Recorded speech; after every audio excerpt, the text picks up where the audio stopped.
Welcome friends. Today's topic is heat exchanger analysis. Okay, in previous lectures we had a discussion about heat exchanger and classification of heat exchangers and overall heat transfer coefficient and the effect of falling in heat exchanger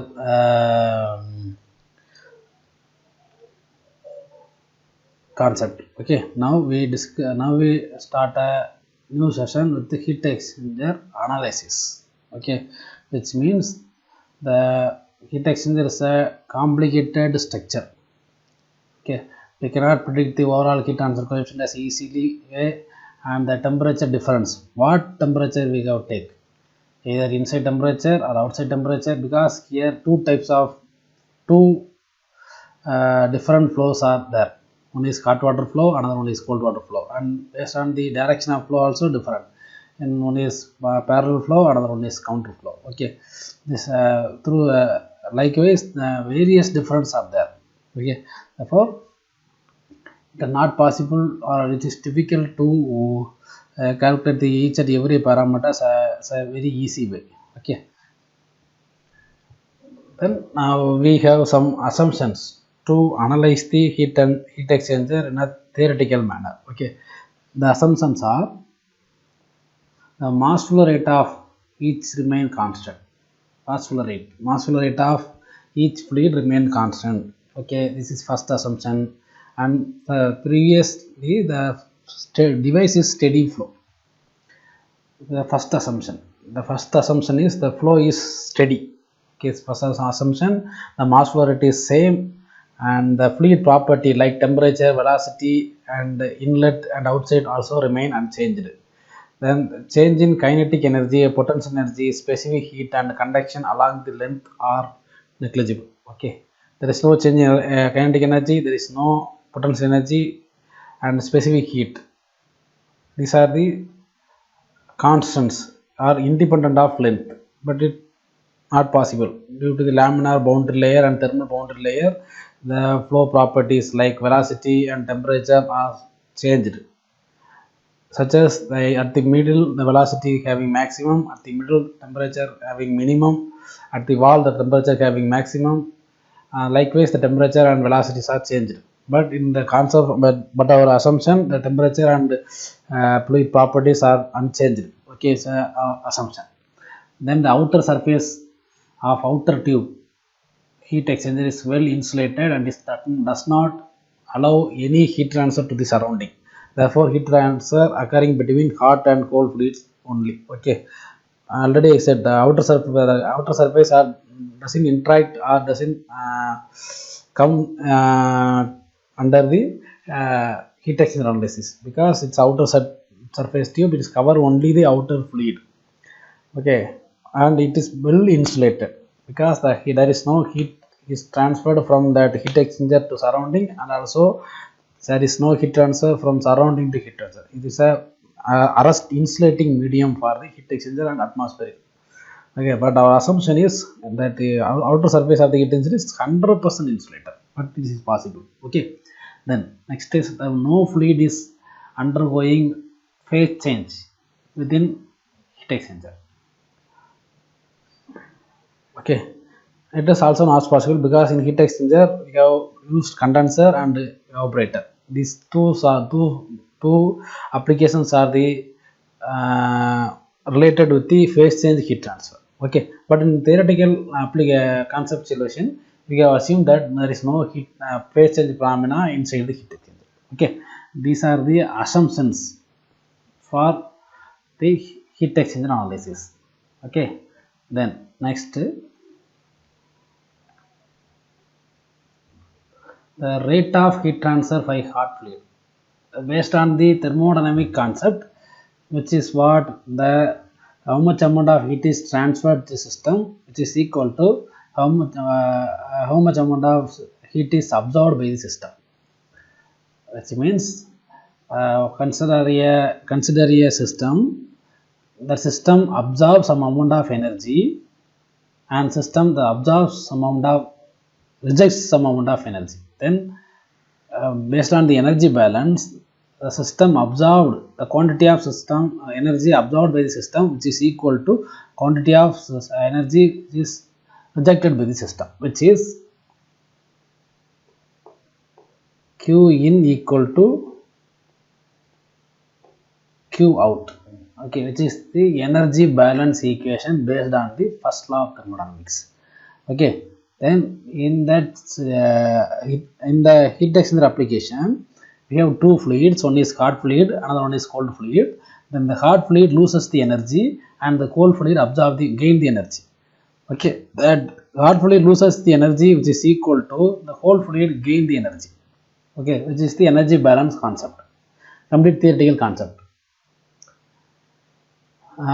Here they are telling the rate of heat transfer by the hot fluid equal to Q equal to M H CPH TH and T0. This conventional formula as MCP delta T is a conventional formula.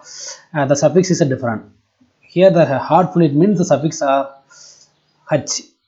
Okay, then MH means mass flow rate of hot fluid, and CPH means the mass specific heat of hot fluid, and THI is the temperature inlet of hot fluid, and THO the temperature at the outlet of hot fluid. Similarly, the heat transfer rate of cold fluid is equal to suffix with C. Then Q equal to MC CPC TCO minus TCA. TCO is outlet temperature of hot water and TCA is the inlet temperature of hot water. Because THI is the higher value when compared to THO. Because the hot water temperature is continuously decreasing due to the energy loss. And in the second equation, TCO minus TCA, which means that TCO, which is the outlet temperature of cold water, is greater than the inlet temperature of cold water. Because the cold water continuously gaining the energy, then temperature goes up. Okay, therefore see the difference. They are inlet minus outlet in hot fluid concept, and but in the case of cold fluid concept, the outlet minus inlet. Okay, then M mass flow rate, CP is specific heat, and T is temperature. Those things are giving suffix H for hot fluid and suffix C for cold fluid, and I and O is for inlet and outlet condition. Okay, in that equation, based on the energy balance, we have calculate the temperature inlet temperature exit calculations, but the complicated or an accurate manner, we have analyze the heat exchanger through two different ways. One is logarithmic mean temperature difference, another one is number of transfer units method or NTU method, LMTD method or NTU method. Both methods are used to calculate the heat exchanger effectiveness through overall heat transfer coefficient. Okay, because the overall heat transfer coefficient is the perfect concept or correct concept to evaluate or to estimate or to determine the heat exchanger parameters. Because overall heat transfer coefficient consisting thermal resistance such as convection resistance and convection resistance, all the concepts, and falling resistance. Okay, then through that overall heat transfer coefficient, we have calculate the heat exchanger parameters. Likewise, heat exchanger dimensions and amount of heat is transferred. These things are evaluated. Okay, because already I said the heat exchanger is a complicated one. Okay, therefore, through these two different methods, we have analyzed the heat exchanger concept.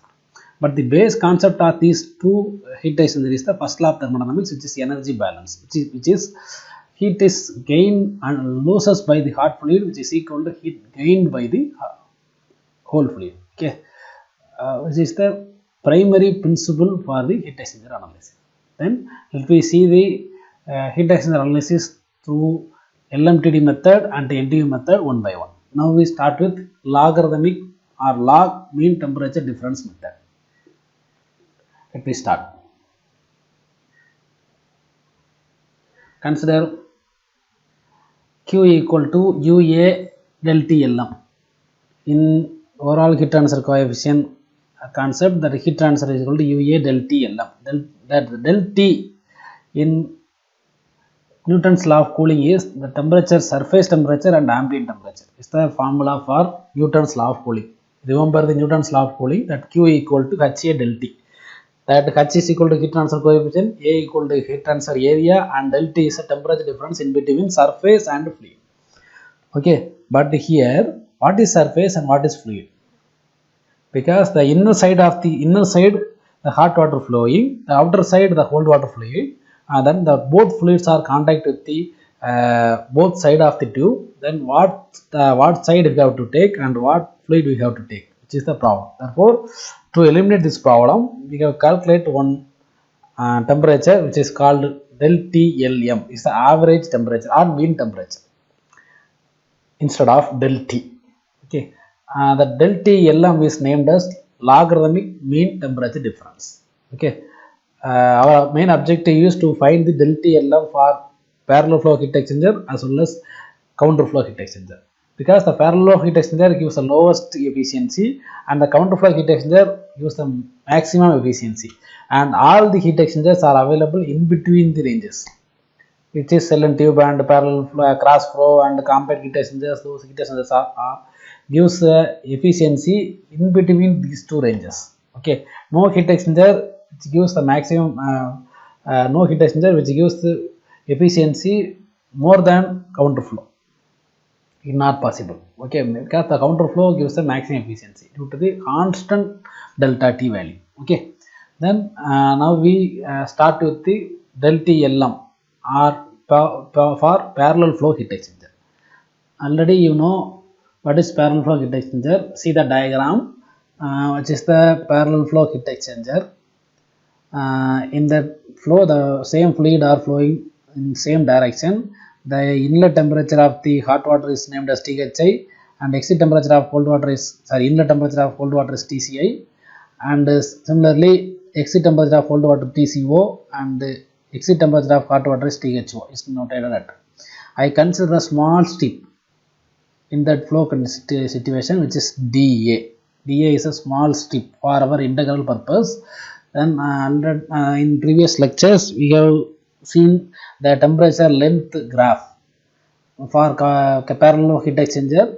The hot water inlet or hot water temperature is continuously decreasing from LHS to RHS, as well as the cold water in same direction cold water flowing. Therefore, the cold water temperature is continuously increasing from LHS to RHS. Here LHS,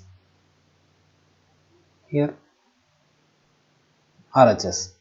Okay, then THI is a maximum temperature and TCI is a maximum lowest temperature, and DHI is outlet temperature of hot water and TCO is outlet temperature of cold water.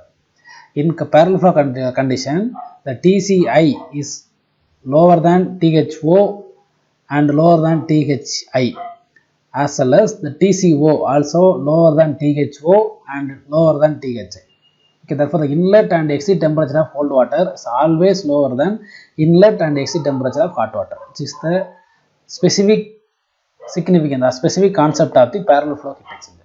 Okay, then I take the temperature difference, which is delta T1 equal to THI minus TCI and delta T equal to THO minus TCO. Okay, which is my del T1 and del T2. Okay, del T1 is temperature difference at inlet and del T2 is temperature at difference at inlet, not a correct word, temperature difference at LHS, and del T2 is temperature difference at RHS. Okay, then mass flow rate MH and MC, and at the strip which is dA, the temperature difference is equal to delta T. At the strip nearer to the strip, the temperature difference is equal to delta T, and in that strip the some amount of heat is transferred, because through LHS to RHS the water flowing, which means the some amount of heat is transferred from hot fluid to cold fluid. Okay, then I have considered only that particular dA. Then in that dA area also some heat is transferred from hot fluid to cold fluid, which is called as delta Q. Okay, then that in that strip having DTC means inlet of the strip and the exit of the strip. Okay, which we like THI and THO is the whole inlet of the heat exchanger, but the small strip also considered as a heat exchanger, which have certain temperature inlet and temperature outlet. Okay, for hot and cold fluid. Okay, then in the situation, cold fluid temperature dt is equal to negative because the temperature decreasing from THI to THO, and here the temperature dTc is equal to positive because the temperature is increases from LHS to RHS. Then the dTc equal to positive, here dTH is equal to negative. Okay, these things are explained in the schematic diagram and the graph. Okay, then now we see with the derivation. Then rate of heat transfer from hot fluid delta Q equal to minus mCp dTH. Okay, because TH is equal to minus means the heat loss. The heat loss. Okay, because the heat is losses from the hot fluid and heat is gained by the cold fluid. Okay, then next rate of heat transfer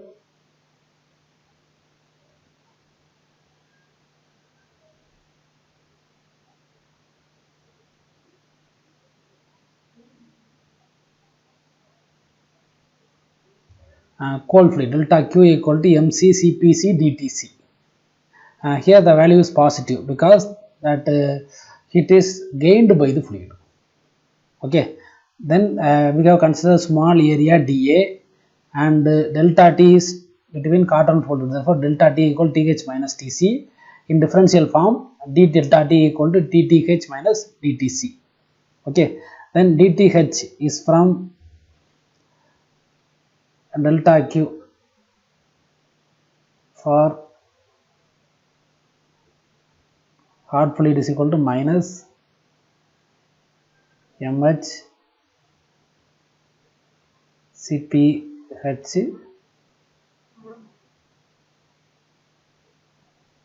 dTh is already available in the before I show delta Q hot fluid is equal to mH Cph dTc.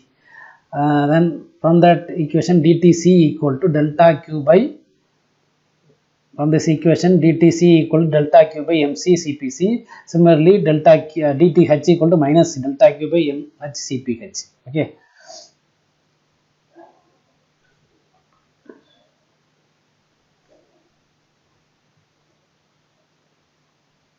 Next,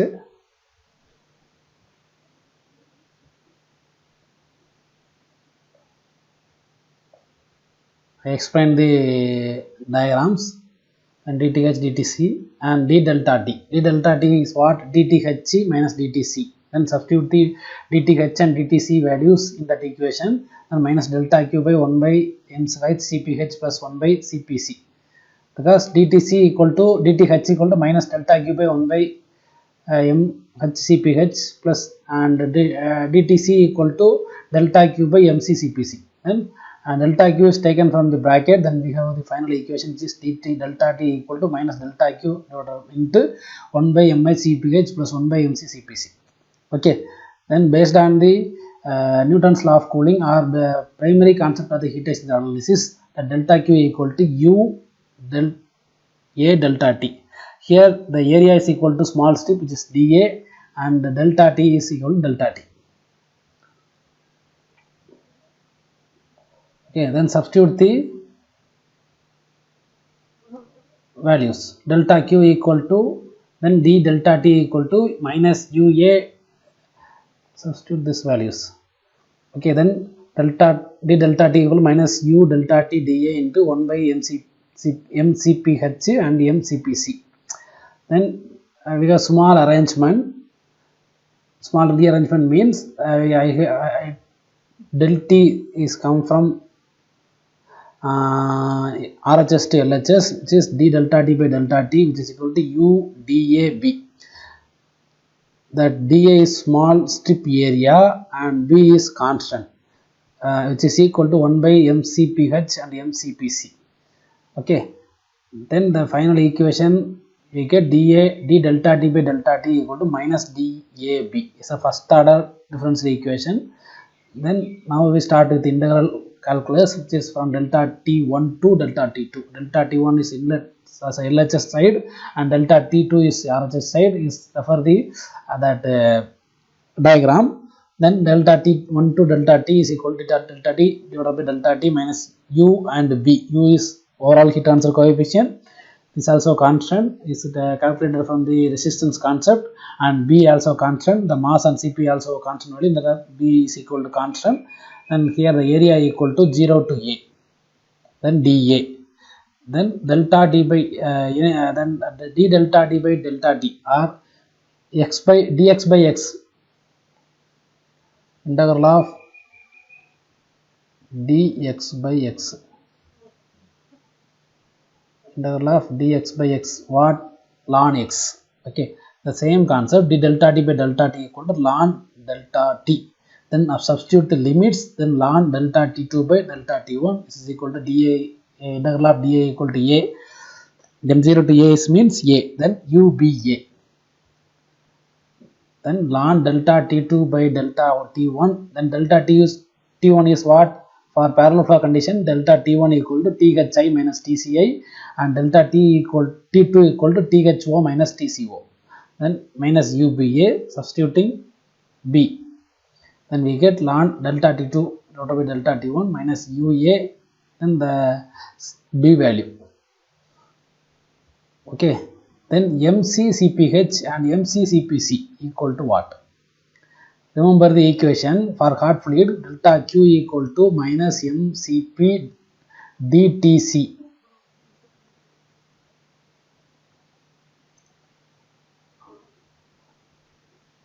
Okay,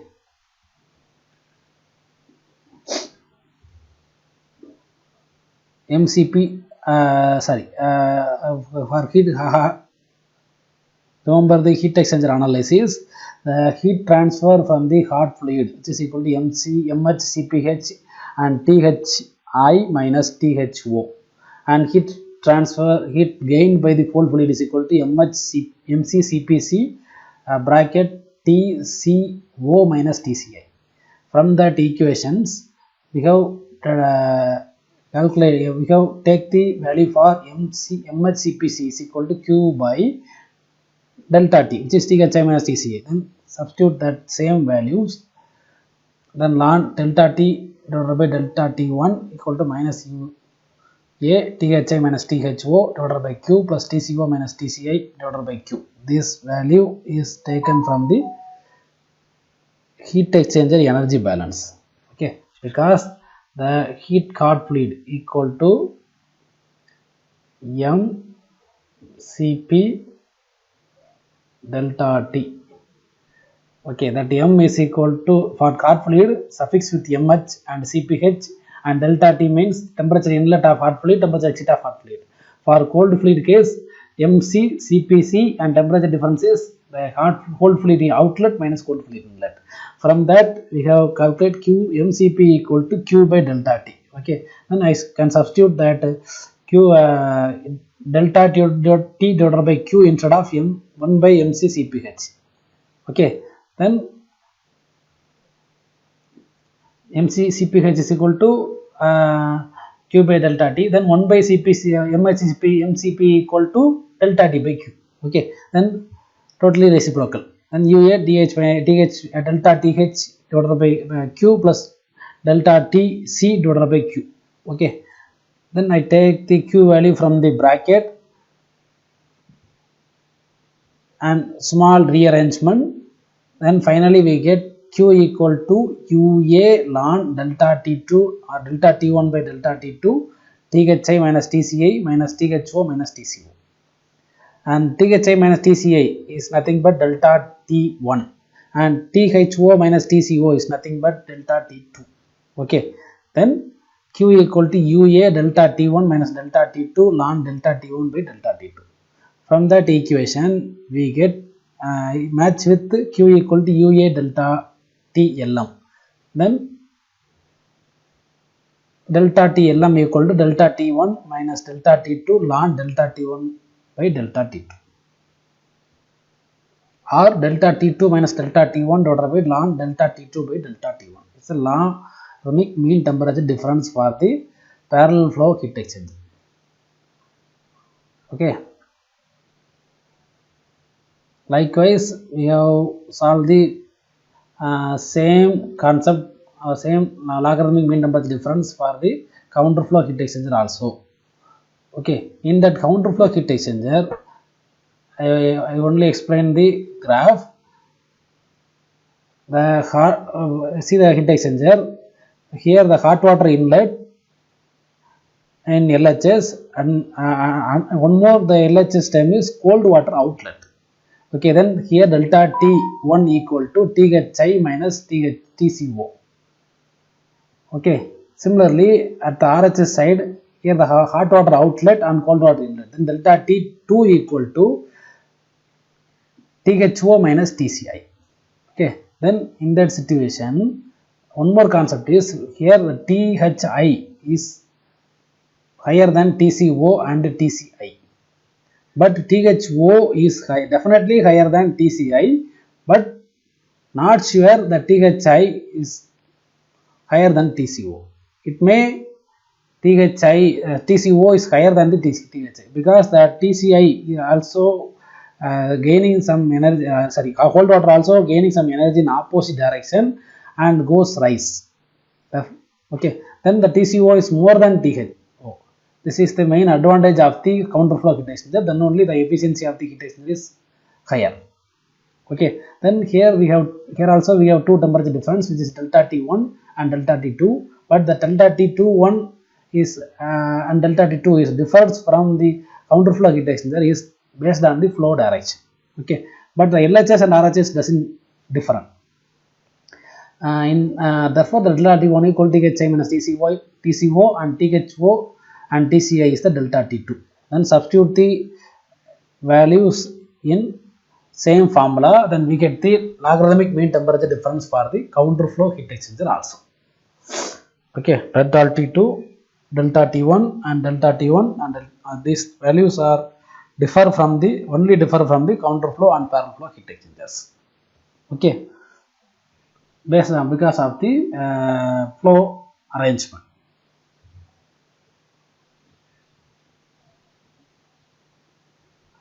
Then finally we are getting same formula, delta T, delta T2, delta T1, delta T2, but here the delta T1 and delta T2 is a different value with parallel flow heat exchanger. By parallel flow heat exchanger, everyone should remember that graph. For parallel flow condition, the inlet is same side and exit is same side for both fluids. But in the case of counterflow condition, one inlet and one exit is for available in each sides. Okay, therefore the temperature difference is according that, which means the LHS having by parallel flow, the LHS having inlet and exit, two inlets, and RHS having two exits. Then the temperature are THI minus TCI and delta T equal to THO minus TCO. But here in counterflow case, the temperature is the flow is LHS equal to hot fluid inlet and cold fluid outlet, which means THI minus TCO.